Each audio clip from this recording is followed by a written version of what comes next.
Salam. Pada saat ini saya berterima kasih kepada Departemen Sekolah Sahabat yang memberikan waktu bagi saya untuk bersaksi pada saat ini. Pada saat ini saya ingin bersaksi bagaimana saya menjadi orang Advent ini. Saya menjadi orang Advent ini sejak kecil, tapi bukan sejak dari lahir. Sebab ketika itu saya lahir, Advent belum masuk di desa saya. Jadi saya sudah berumur 5 tahun baru Advent itu masuk di kampung saya. Nah, pada waktu itu ada beberapa teman saya yang baptis, menerima kebenaran, tetapi tidak seperti sekarang ini. Kalau dulu zaman saya waktu mau dibaptis itu tidak belajar dulu, tetapi langsung dikasih tahu besok baptis ya, besok baptis. Jadi tidak ada pelajaran seperti yang dilakukan sekarang ini. Kalau sekarang ini kan kalau mau baptis belajar dulu berapa bulan baru dibaptis. Ketika saya dibaptis tidak ada yang seperti itu. Pada saat itu banyak teman-teman saya juga yang dibaptis seangkatan dengan saya. Tetapi sampai saat ini yang masih bertahan saya sama teman saya satu orang itu. Jadi yang lainnya itu sudah ada yang menikah, dapat suami maupun istri yang tidak seiman dengan saya, atau artinya bahwa teman-teman saya itu banyak yang meninggalkan Advent.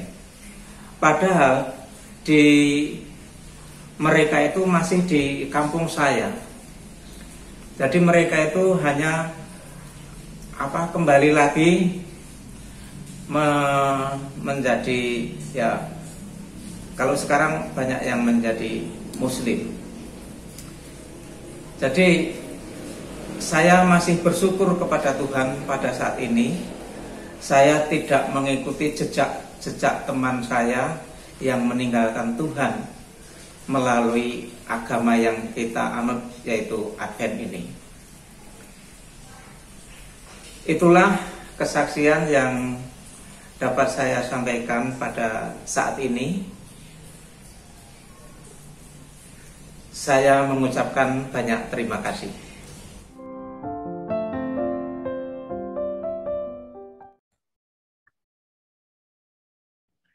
Baiklah saudara-saudara sekalian, puji Tuhan ya, kita masih diberikan kesehatan sampai pada saat ini. Pada kali ini pelajaran kita sudah sampai di pelajaran yang ke-12. Tidak terasa ya, tinggal satu pelajaran lagi, kita sudah menyelesaikan buku sekolah sahabat kita untuk triwulan ini. Judul pelajaran kita pada minggu ini adalah Perjanjian Iman. Saya akan memberikan sedikit gambaran dari pelajaran ini secara singkat, apa saja yang kita pelajari selama 1 minggu ini. Dan untuk mengawalinya kita baca dulu dari Galatia 3 ayat yang ke-11 ya. Ini adalah ayat hafalan kita. Dan bahwa tidak ada orang yang dibenarkan di hadapan Allah karena melakukan hukum Taurat adalah jelas, karena orang yang benar akan hidup oleh iman. Ya, Galatia dikatakan bahwa tidak ada yang dibenarkan karena hukum Taurat, tapi hanya karena iman. Nah, seperti apa itu iman? Apakah hanya iman saja atau bagaimana? Teknisnya seperti apa? Ya. Dan apa hubungannya dengan perjanjian? Karena perjanjian adalah tema besar dari pelajaran kita 1 triwulan ini. Nah, sebelum kita memasuki pelajaran kita, saya akan mereview sedikit ya. Saya akan mengulas kembali sedikit apa saja yang kita sudah pelajari sepanjang pekan-pekan sebelumnya ya. Kita mengenai yang pertama, kita mengetahui satu istilah yang namanya perjanjian, saudara-saudara. Perjanjian ini diambil dalam bahasa Inggrisnya itu adalah covenant dalam bahasa Inggris. Nah, kata covenant sendiri Kalau judul pelajaran kita dalam bahasa Inggrisnya terjemahan aslinya adalah covenant faith, yang artinya perjanjian. Covenant faith itu iman. Nah, kata perjanjian dalam bahasa Indonesia atau dalam bahasa Inggris itu covenant, itu diambil dari bahasa, sebenarnya dari bahasa Latin, tapi sebelum dari bahasa Latin diambil dulu dari bahasa Perancis. Jadi kata dasarnya adalah bahasa Latin.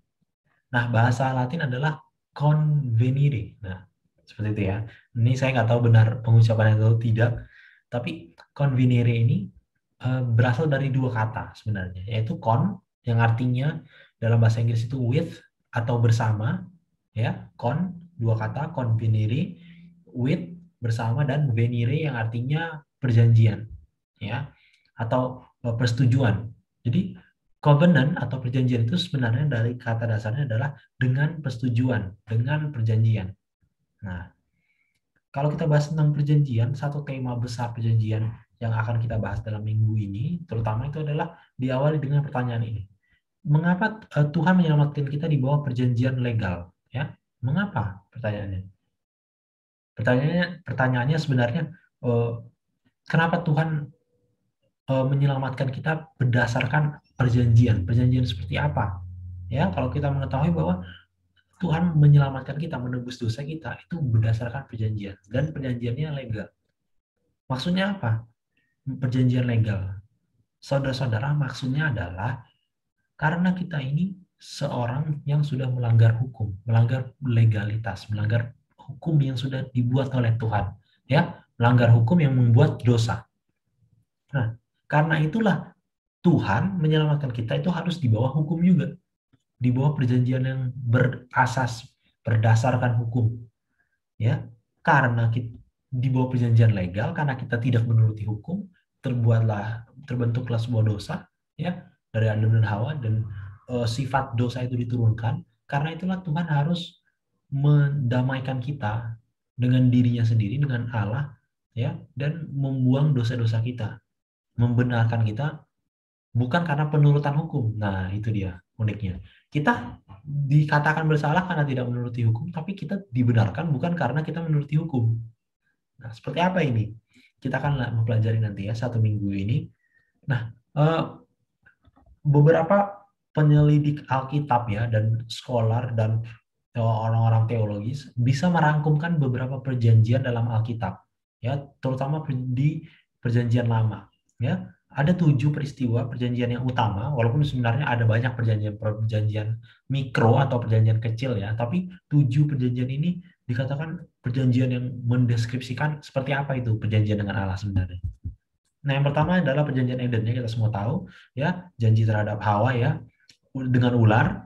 Lalu yang kedua perjanjian Nuh ya, tidak akan ada lagi air bah di dunia ini. Lalu perjanjian Abrahamik ya, kamu akan diberikan keturunan, bangsamu akan banyak ya. Lalu perjanjian dengan Musa ya, ada di Gunung Sinai 10 hukum ya. Kalau kamu menuruti ini, nah kamu akan sekian bla bla bla bla gitu ya. Kita sudah belajar itu di pelajaran-pelajaran sebelumnya. Lalu perjanjian imam ini yaitu dengan bangsa Lewi ya, di mana mereka diangkat menjadi imam bagi bangsa Israel pada saat itu. Lalu perjanjian dengan Daud ya, bahwa dari keturunanmu akan datang Mesias ya, perjanjian dengan Daud. Lalu yang terakhir adalah perjanjian baru yang kita sudah pelajari. Dan perjanjian baru ini sebenarnya bukan di perjanjian baru, maksudnya bukan di Matius, Markus, Lukas, Yohanes, bukan di situ, tapi sebenarnya perjanjian baru ini adanya di mana? Di perjanjian lama, di buku Yeremia sebenarnya. Dan itu unik ya. Beberapa orang Kristen lainnya bilang bahwa, oh, perjanjian baru ini artinya apa? Hukumku sudah ditaruh di hatimu ya, jadi kamu nggak usah menuruti hukum. Bukan itu maksudnya. Bahkan perjanjian baru itu sudah ada di perjanjian lama.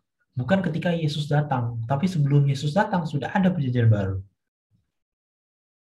Nah, kita sudah belajar itu sebelumnya ya, apa maksudnya, apa yang membedakan dengan perjanjian lama. Ini hanya untuk mengulang kembali saja apa yang kita sudah pelajari ya. Oke, kita masuk ke pelajaran kita di hari Senin ya. Kita masuk di pelajaran kita di hari Senin, saudara-saudara. Ya. Bayangan Kalvari. Di hari Minggu. Bayangan Kalvari. Pertanyaannya adalah, kenapa harus Tuhan yang mati untuk menebus dosa kita? Pertanyaan sederhana, Ya, kenapa harus Tuhan sih? Kenapa tidak malaikat? Kenapa tidak orang tua? Kenapa tidak Adam aja atau dan Hawa? Karena mereka yang pertama kali berdosa. Kenapa harus Tuhan? Saudara-saudara, menebus dosa itu tadi kita udah belajar Tuhan menebus dosa di bawah perjanjian legal. Perjanjian legalnya ada aturan, ada hukumnya. Ya, seorang ciptaan tidak bisa menyelamatkan dirinya sendiri. Harus penciptanya lah yang menyelamatkan si ciptaannya. Ya, itulah kenapa harus Tuhan yang menebus dosa kita, tidak bisa orang lain. Ya, tidak bisa orang lain. Karena tidak bisa orang lain, ya seberapa besar pengorbanan Tuhan dan seberapa besar risiko yang dia mau tanggung, ya, menggambarkan seberapa besar juga kasihnya bagi kita, saudara-saudara. Ya, kalau kita baca dari Roma 5 ayat 8, akan tetapi Allah menunjukkan kasihnya kepada kita oleh karena Kristus telah mati untuk kita ketika kita masih berdosa. Ya, luar biasa sekali Paulus mendeskripsikan seperti apa pengorbanan Yesus itu, kasihnya. Dia sudah mati, bahkan rencana kematiannya itu, kalau kita baca di tulisan-tulisan Nyonya White, bahwa itu sudah ada bahkan sebelum dunia ini dijadikan. Ya, pengorbanan Tuhan itu sudah direncanakan. Luar biasa sekali. Bayangan Kalvari, ya. Di pelajaran kita ini saya bacakan satu kutipan yang bagus sekali, ya, di paragraf terakhir untuk pelajaran hari Minggu. Dari tulisan Nyonya White, Testimonies for the Church, jilid 2 halaman 212. Pemandangan Kalvari mengundang emosi yang terdalam. Terhadap pokok ini Anda dapat diizinkan jika Anda sangat bersemangat. Maksudnya apa? Kalau Anda sampai, wah luar biasa sekali, bertubi-tubi apa rasanya? Rasa semangat, rasa syukur itu nggak apa-apa, kata Ellen White. Karena apa? Karena Kristus yang begitu baik, begitu tidak bersalah, harus menderita kematian yang sangat menyakitkan untuk menanggung beban dosa-dosa dunia. Pikiran dan imajinasi kita tidak pernah dapat mengerti sepenuhnya panjangnya, luasnya, tingginya, dalamnya, kasih yang ajaib yang kita tidak dapat ukur. Ya, perenungan terhadap kedalaman yang tidak tertandingi dari kasih juru selamat harus mengisi pikiran, menjamah dan melembutkan jiwa, menyaring dan meninggikan kasih sayang dan mengubah karakter sepenuhnya. Artinya apa? Ekspresi kita, penghargaan kita terhadap begitu besar hebatnya kasih Tuhan itu yang tidak bisa kita ukur. Itu harusnya menjadi motivasi kita, kata Nyonya White, supaya kita juga mengasihi orang lain. Ya. Jadi kalau kita mengaku orang Kristen dan mengetahui pengorbanan Yesus, harusnya kita juga ingin berkorban. Kita memiliki sifat yang sama terhadap orang lain. Luar biasa. Di pelajaran hari Senin, perjanjian dan korbannya diambil dari 1 Petrus 1 ayat 18 ayat 19. Ini unik. Sebab kamu tahu bahwa kamu telah ditebus dari cara hidupmu yang sia-sia, yang kamu warisi dari nenek moyangmu itu bukan dengan barang yang fana, bukan pula dengan perak atau emas, melainkan dengan darah yang mahal, yaitu darah Kristus yang sama seperti darah anak domba yang tak bernoda dan tak bercacat. Ya, nas ini sangat terkenal sekali, ada lagunya, tapi saya menggarisbawahi kata barang yang fana. Ya, barang yang fana, bukan pula dengan perak dan emas. Dalam terjemahan bahasa Inggrisnya, New King James Version, kalau saudara boleh ambil ya, contohnya, dikatakan itu sebenarnya bukan barang yang fana, tapi dibilang corruptible things, seperti emas dan perak. Jadi, corruptible things itu maksudnya apa? Barang-barang yang mudah cacat, barang-barang yang mudah berkarat, seperti perak dan emas. Padahal kalau kita tahu, perak dan emas itu susah sekali untuk cacat, susah sekali untuk berkarat. Ya, saudara-saudara sekalian. Tapi Petrus di sini menggambarkan kamu tuh bukan ditebus dengan barang yang susah bercacat, susah berkarat ini, yang gampang cacat ini seperti perak dan emas. Artinya apa? Yang seharusnya perak dan emas dari kacamata dunia itu aja susah untuk berkarat, susah untuk bercacat, ya. Apalagi darah domba, apalagi pengorbanan itu, korban itu. Sehebat itulah Petrus mengapresiasi apa? Darah Kristus itu, ya. Mungkin di terjemahan bahasa Indonesianya barang yang fana. Kita anggap ya emas dan perak itu ya kemewahan, tapi sebenarnya frase yang Petrus gunakan di sini adalah barang yang tidak bisa cacat aja itu tidak cukup, tidak bisa cacat dibandingkan Yesus. Maksudnya Yesus itu sangat tidak bercacat gitu intinya, ya. Luar biasa sekali saudara-saudara. Dan kalau kita lanjutkan kembali ya, di 1 Yohanes 5 ayat 11 dan sampai 13, tentang perjanjian dan korban, dikatakan, dan inilah kesaksian itu. Allah telah mengaruniakan hidup yang kekal kepada kita, dan hidup itu ada di dalam anaknya. Barang siapa memiliki anak, ia memiliki hidup. Barang siapa tidak memiliki anak, ia tidak memiliki hidup. Semuanya itu kutuliskan kepadamu, supaya kamu percaya kepada nama anak Allah, tahu bahwa kamu memiliki hidup yang kekal. Nah, luar biasa, tapi pertanyaannya ini unik dan cukup menggigit ya. Di ayat 13 dikatakan supaya kamu percaya kepada nama anak Allah ya, atau dalam bahasa Inggrisnya in the name of the Son of God, atau kalau bahasa sehari-harinya kita boleh bilang di dalam nama Yesus, di dalam nama Tuhan. Pertanyaannya adalah apa maksudnya di dalam nama Tuhan? Di sini dikatakan di dalam nama Tuhan kamu punya hidup yang kekal. Lalu apakah orang, kalau kita lihat ya pendeta-pendeta atau orang-orang di televisi atau di mana kita lihatnya di media, dalam nama Yesus, ada yang bilang dalam nama Yahweh, dalam nama Yosua. Apakah sepenting itu? Nama ini maksudnya apa? Ya, saudara-saudara sekalian, nama yang dimaksud ini bukanlah cara kita menyebutkan nama Tuhan saja. Ya. Contohnya, kalau misalnya kita salah menyebutkan nama Yesus dalam berbagai bahasa, apakah Tuhan bilang, wah, saya maunya sama saya disebutkan misalnya Yehua, ya, atau Yosua dalam bahasa Inggrisnya, atau Yesus. Saya nggak mau disebutkan Jesus misalnya. Nah, apakah seperti itu? Tidak, saudara-saudara. Maksudnya nama anak Allah ini apa? Melakukan apa yang dilakukan oleh si anak Allah. Artinya apa? Menuruti. Nah, lalu ada hubungannya nih. Supaya kamu yang percaya kepada nama anak Allah, ada kata percaya, tapi kalau kita artikan tadi sebelumnya, percaya nama anak Allah ini maksudnya apa? Menuruti, mengetahui apa yang anak Allah lakukan, mengikuti. Jadi percaya dan mengikuti. Ada hubungannya antara dua ini. Sedangkan di pelajaran sekolah sahabat kita, ayat hafalannya adalah dan bahwa tidak ada orang yang dibenarkan di hadapan Allah karena melakukan hukum Taurat, tapi hanya karena percaya. Orang yang benar hidup oleh iman, karena iman. Bagaimana kita menjawab pertanyaan ini, saudara-saudara? Ya, kita menjawabnya melalui pelajaran kita selanjutnya, yaitu perjanjian Abraham. Ada dua bagian di sini di pelajaran sekolah sahabat kita ya. Perjanjian Abraham. Saya ambil dari Roma 4 ayat 20 sampai 22. Kita semua tahu ya peristiwa Abraham, dan kata yang sering diulang-ulang di buku pelajaran sekolah sahabat kita itu adalah dari Kejadian 15 ayat yang ke-6. Dikatakan lalu percayalah Abraham kepada Tuhan, pada saat itu belum Abraham ya. Lalu percayalah Abraham kepada Tuhan, maka Tuhan memperhitungkan hal itu kepadanya sebagai kebenaran. Ya, kita tahu itu terkenal. Lalu terhadap nas itu banyak sekali kutipan-kutipan, banyak sekali ayat-ayat di Perjanjian Baru yang mengutip ayat dari Kejadian 15 itu dan membahasnya, terutama Paulus ya. Dan juga nanti kita lihat dari satu tokoh lagi, Yakobus, yaitu saudaranya Yesus sendiri. Kita lihat dulu dari Roma 4 ayat 20 sampai 22. Tetapi terhadap janji Allah ia tidak bimbang. Ini maksudnya Abraham ya.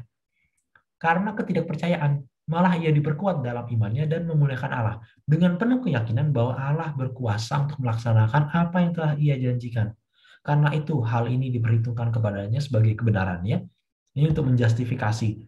Kalau ditanya kenapa Allah memperhitungkan iman Abraham, Paulus, ya kita tanya pada Paulus, lalu Paulus jawab di ayat 21.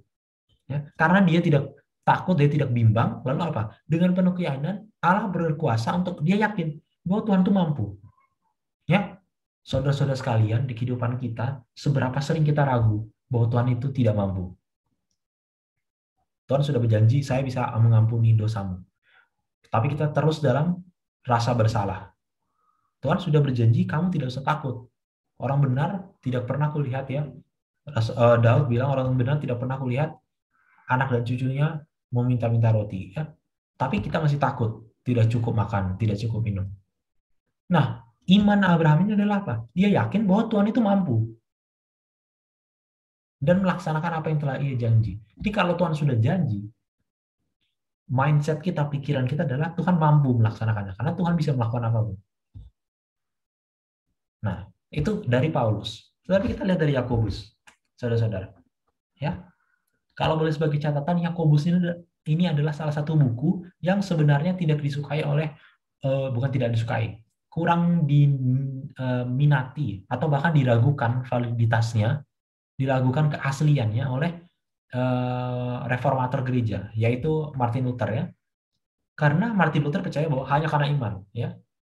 Galatia 3 ini, Martin Luther itu ayat hafalan kita, orang benar akan hidup oleh iman, ya. The just shall live by faith dalam bahasa Inggrisnya, dan itu terkenal sekali. Orang benar hidup oleh iman. Tapi di Yakobus, di James dalam bahasa Inggrisnya, saudara Yesus ini menggambarkan perspektif yang berbeda, saudara-saudara. Ayat 21 di Yakobus 2 ya. Bukankah Abraham, bapak kita, dibenarkan karena perbuatan-perbuatannya? Nah, tadi dibenarkan karena iman, tapi sekarang dibenarkan karena perbuatan-perbuatannya. Ketika ia mempersembahkan Ishak, anaknya, di atas mezbah. Kamu lihat bahwa iman bekerja sama dengan perbuatan-perbuatan. Dan oleh perbuatan-perbuatan itu, iman menjadi sempurna. Ayat 23. Dan dengan jalan demikian, genaplah nas yang mengatakan, ya, lalu percayalah Abraham kepada Allah, maka Allah memperhitungkan hal itu kepadanya sebagai kebenaran. Karena itu Abraham disebut sahabat Allah. Nah, kalau Paulus tadi bilang, karena Abraham percaya dan Abraham tahu bahwa Tuhan mampu melaksanakan yang ia janjikan, makanya dia di Kejadian 15 ayat 6 dikatakan bahwa karena hal itulah diperhitungkan sebagai kebenaran. Tetapi bagi Yakobus bukan hanya itu.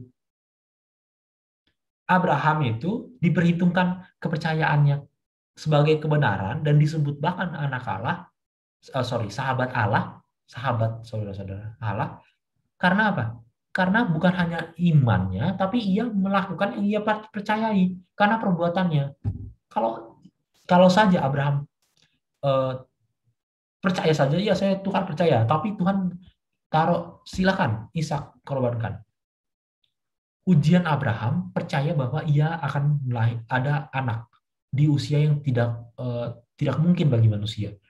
Tetapi bagi Yakobus, setelah dia punya anak, diuji imannya. Apa? Perbuatan, korbankan anakmu.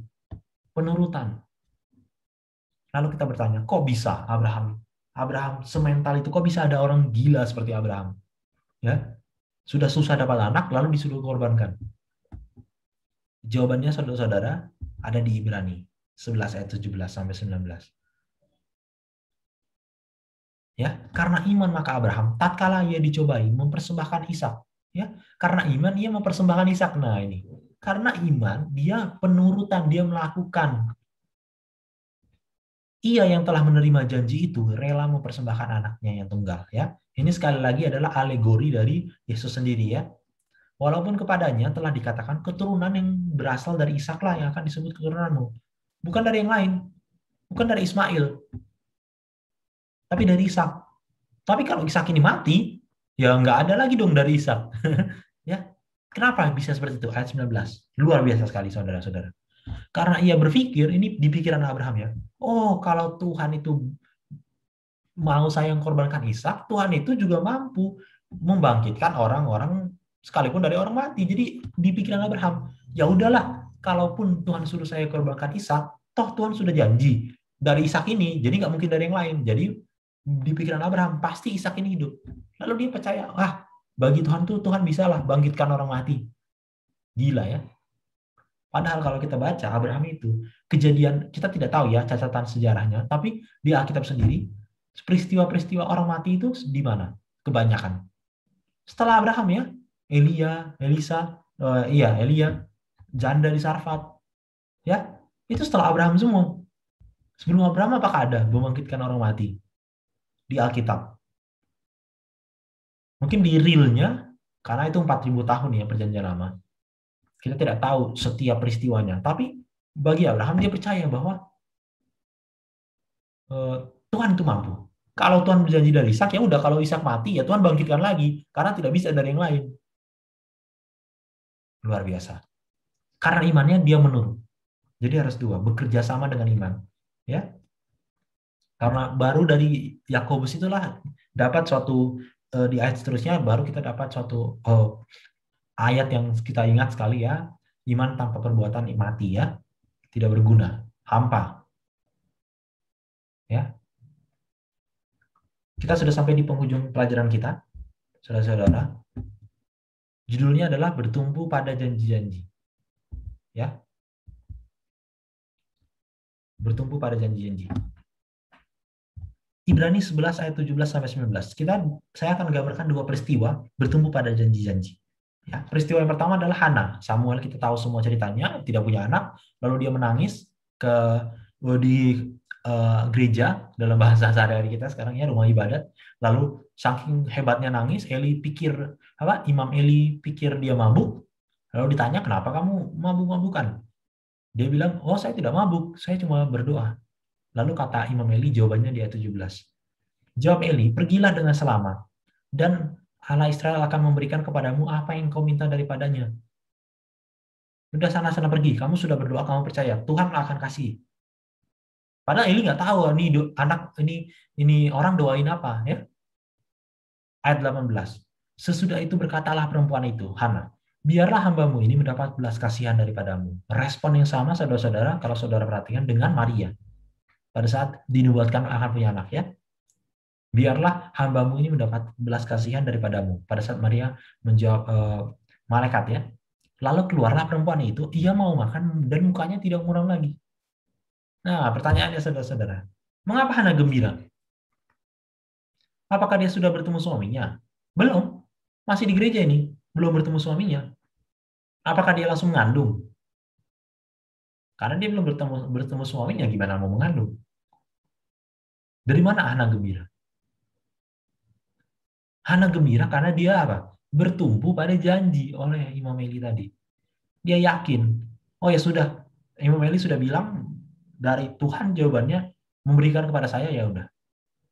Ya. Hana meminta anak dari Tuhan, meminta belas kasihan. Dan sebenarnya itu bukan milik dia karena dia kembalikan lagi. Kan Hana bilang begitu kan? Ini bukan milik saya karena anak ini akan diserahkan kembali kepada Tuhan. Samuel, ya. Peristiwa yang kedua. Sebagai kesimpulan, ya, dari pelajaran kita. Bertumbuh pada janji-janji. Peristiwa yang kedua adalah dari 1 Tawarik 22 ayat 9 sampai 10.